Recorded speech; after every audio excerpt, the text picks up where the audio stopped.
Welcome to ज्ञान take onward. Important question की series फिर से लेके आप लोग रिकॉर्ड बीए प्रोग्राम और BA honours economics second semester subject आप लोग इंट्रोडक्टरी माइक्रो इकोनॉमिक्स। अगर आप लोग ये सभी क्वेश्चन आप लोग एग्जाम से पहले कर दो एग्जाम में आप लोग इजीली पास आउट हो जाओगे। ठीक है, ये वीडियो सोल रेगुलर एनसीईआरटी तीनों के लिए होने वाला है। ठीक है, तो बस यहाँ तक तो ये सेकंड सेमेस्टर आप लोग प्रीवियस ईयर एग्जाम में क्वेश्चन पेपर पूछा है। एग्जाम में आप लोग 3 आवर का टाइम मिलता है। एग्जाम में आप लोग 75 मार्क्स का पूछा जाता है।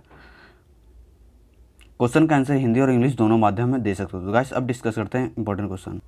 तो गाइस फर्स्ट क्वेश्चन आप लोग यहाँ से स्टार्ट हो जाता है। ठीक है, और गाइस क्वेश्चन इंग्लिश और हिंदी दोनों माध्यम से हम लोग दिखाता हूँ हिंदी वाला स्टूडेंट को। तो यहाँ से तो हिंदी आप लोग को दिया जिसमें पूछा गया फर्स्ट के ए में अर्थव्यवस्था में निजी बचत के उपयोग को संक्षेप में समझाएं। ठीक है, इसी के बी में आप लोग पूछा एक ब्रांड एक वर्ष में 600 रुपये का भुगतान करने का वादा करता है। ठीक है, यानी आप लोग बताना है। ठीक है गैस, और इसी का सी में भी आप लोग पूछा गया गैस, यहाँ पर देख सकते हो जो कि आप लोग फर्स्ट पूछा गया ब्रांड ब्याज दर क्या है यदि इसकी कीमत 400 है। ठीक है, उसी क्वेश्चन में पूछा गया है। ठीक है, सेकंड पूछा गया यदि ब्याज दर 40% है तो आज ब्रांड की कीमत क्या होगी। ठीक है, ये आप लोग का क्वेश्चन नंबर 1 के बी का ही पूछा गया। ठीक है, और क्वेश्चन नंबर 1 के सी में पूछा गया बोलो ISLM मॉडल का प्रयोग करते हुए अर्थव्यवस्था पर निवेश सब्सिडी के प्रभाव को दिखाएं। यह अर्थव्यवस्था में ब्याज दर आय और निवेश को कैसे प्रभावित करेगा। यह विस्तारवादी राजकोषीय नीति से किस प्रकार भिन्न इसका होता है। तो गाइस यहाँ पर सुन लो ISLM जो मॉडल है काफ़ी इंपॉर्टेंट है गाइस। आप लोग ग्राफ भी आ सकता है एग्जाम बनाने के, तो आप लोग ध्यान रखना। और जब भी गाइस आप लोग एग्जाम में फिगर बनाना यानी ग्राफ बनाना तो आप लोग गाइस पेंसिल का उपयोग करना, आप लोग काफ़ी अच्छा मार्क्स मिलने वाला है। ठीक है, तो आप लोग ध्यान रखना। नेक्स्ट क्वेश्चन है क्वेश्चन नंबर 2। क्वेश्चन नंबर 2 में आप लोग पूछा गया गाइस निम्नलिखित जानकारी को देखते हुए यहाँ पर आप लोग देखो गाइस, यहाँ पे दिया आप लोगों को जो गिवन दिया हुआ है। ठीक है, इसको आप लोग सॉल्व करना है और यहाँ पे गणना कीजिए जिसमें हम लोग फर्स्ट पूछा गया सकल घरेलू उत्पाद, शुद्ध निर्यात, उपभोग, निजी बचत और सरकारी बचत। ये तो आप लोग क्वेश्चन नंबर 2 के ए में पूछा गया। बी में आप लोग पूछा गया और ये गाइस क्वेश्चन नंबर 2 के बी में। ठीक है, ये आप लोग देख सकते हो। फिर आप लोग गाइस क्वेश्चन नंबर 3 का क्वेश्चन नंबर 2 का जो बी आप सी है ये आप लोग यहाँ से स्टार्ट होता है। पूर्ण रोजगार बजट अधिशेष क्या है। यह वास्तविक रोजगार बजट अधिशेष से किस प्रकार भिन्न है। MPC में कमी बजट अधिशेष को कैसे प्रभावित करता है, नहीं कैसे इफेक्ट करता है, इसके बारे में बताना है। ठीक है, इसी के डी में पूछा गया सरकारी खर्च $10 की वृद्धि से बजट अधिशेष $10 की कमी आती है। यह कथन सही है या गलत, ये आप लोग समझाना है। ठीक है, नेक्स्ट क्वेश्चन है क्वेश्चन नंबर 3। तो क्वेश्चन नंबर 3 आप लोग देखो इंग्लिश वाले यहाँ से हो गया। ठीक है, मैं आप लोग बता दूँ क्वेश्चन नंबर 3 के ए में आप लोग जो है भारत सरकार 10,000 करोड़ रुपए जारी करता है अपने पड़ोसी देश में एक को कर्ज माफ भारत के भुगतान संतुलन में इस लेन देन का लेखा जोखा कैसे किया जा सकता है, इसको बताना है। इसी के बी में पूछा गया अति मुद्रास्फीति किस देश की आर्थिक गतिविधि को कैसे प्रभावित करती है, यानी कैसे इफेक्ट करती है, इसके तो बारे में आप लोग बताना। और गाइस यहाँ पे सी पूछा गया ये 100 नीति मिश्रण से आप क्या समझते हैं। एक अर्थव्यवस्था में संतुलन उत्पादन और ब्याज दर पर नीति मिश्रण के प्रभावों का वर्णन करें। जैसे जैसे उत्पादन का स्तर बढ़ता राजकोषीय विस्तार का मौद्रिक समायोजन ब्याज दर अपरिवर्तित कैसे छोड़ता है, इसके बारे में आप लोगों को समझाना है। ठीक है, नेक्स्ट क्वेश्चन है क्वेश्चन नंबर 4। क्वेश्चन नंबर 4 में आप लोग पूछा गया ए में GDP डिफ्लेक्टर क्या है।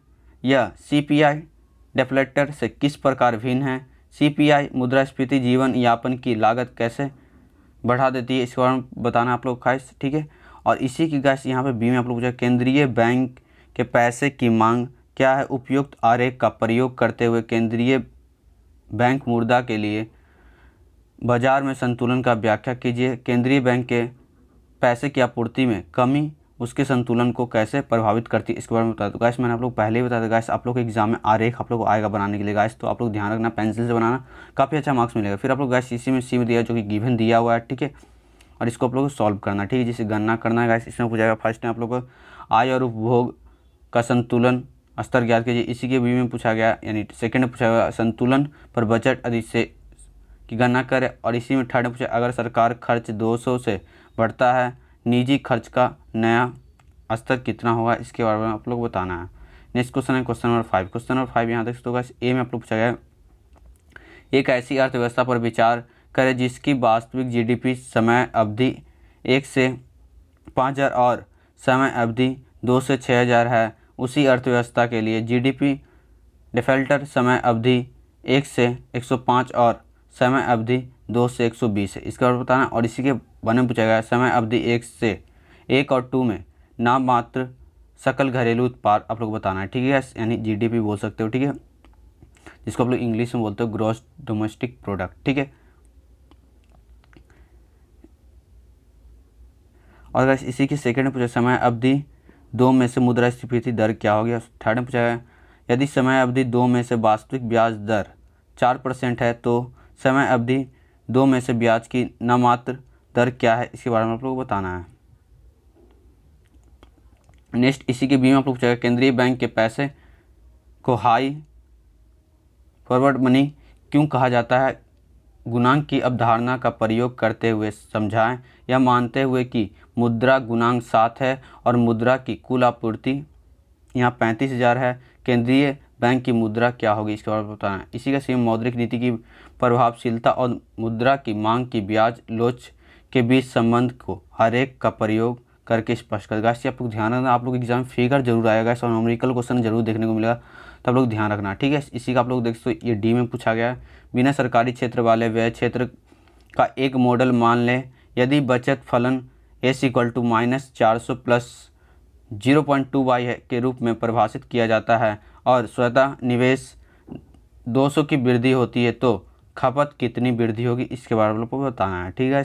नेक्स्ट क्वेश्चन है क्वेश्चन नंबर 6, ठीक है। तो क्वेश्चन नंबर 6 के ए में आप लोग मध्यवर्ती और अंतिम माल के बीच अंतर आप लोग लिखना है। कैपिटल गुड्स और इन्वेंट्री निवेश को किस श्रेणी में शामिल किया गया है और क्यों, इसके बारे में बताना है। और बी में पूछा मान लीजिए कि पैसा की मांग MDY 0.25 - I द्वारा दी गई है और I 100 करोड़ है और पैसे की आपूर्ति 20 करोड़ है, मुद्रा बाजार में संतुलन मानिए, ठीक है।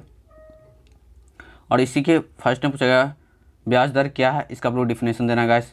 यदि केंद्रीय बैंक ब्याज दर 5% की वृद्धि करता है तो मुद्रा बाजार संतुलन रहने में मुद्रा की आपूर्ति का स्तर क्या होना चाहिए, इसके बारे में बताना है, ठीक है। सी में आप लोग दिया दो मान्यताओं के तहत उत्पादन और ब्याज दर एक संकुचन राजकोषीय नीति प्रभाव की जांच कर, जिसमें फर्स्ट ब्याज दरों को स्थिर रखा जाता है और सेकंड पूछा मनी स्टॉक स्थिर रखा जाता है। नेक्स्ट क्वेश्चन है क्वेश्चन नंबर 7, ठीक है।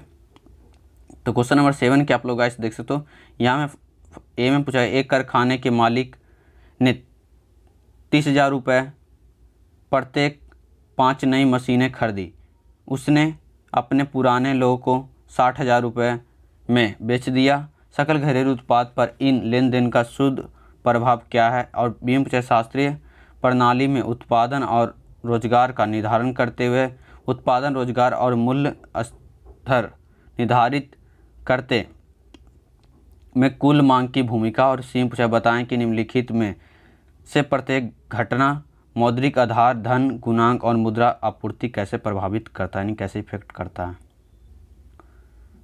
और अगर क्वेश्चन नंबर सी में आप लोग देख सकते हो 2 पॉइंट आप लोग पूछा गया, जिसमें हम लोग फर्स्ट पूछा सेंट्रल बैंक की विस्तारवादी खुले बाजार के संचालन का अनुसरण करता है और सेकंड पूछा गया यदि लोगों के पास जमा राशि के बजाय मुद्रा के रूप में रखी गई है राशि वृद्धि होती है, तो इसके बारे में बताना। तो गाइस इस वीडियो में मैंने आप लोगों को इंट्रोडक्टिव माइक्रो इकोनॉमिक्स जो भी इंपॉर्टेंट क्वेश्चन मैं डिस्कस करता था, तो वीडियो पसंद है वीडियो लाइक करना, चैनल सब्सक्राइब कर देना इस वीडियो से। और गाइस मैंने और भी सेकंड सेमेस्टर के ऊपर वीडियो बना रखा है जिसमें मैंने प्लेलिस्ट बना दी, प्लेलिस्ट का लिंक आप लोग वीडियो समझाएगा, आप लोग प्लेलिस्ट पे क्लिक करके सभी सब्जेक्ट का आप लोग कंप्लीट कर सकते हो और आप लोग एग्जाम भी काफ़ी नज़दीक है। तो गाइस मिलते हैं नेक्स्ट वीडियो, थैंक यू, जय हिंद, जय भारत।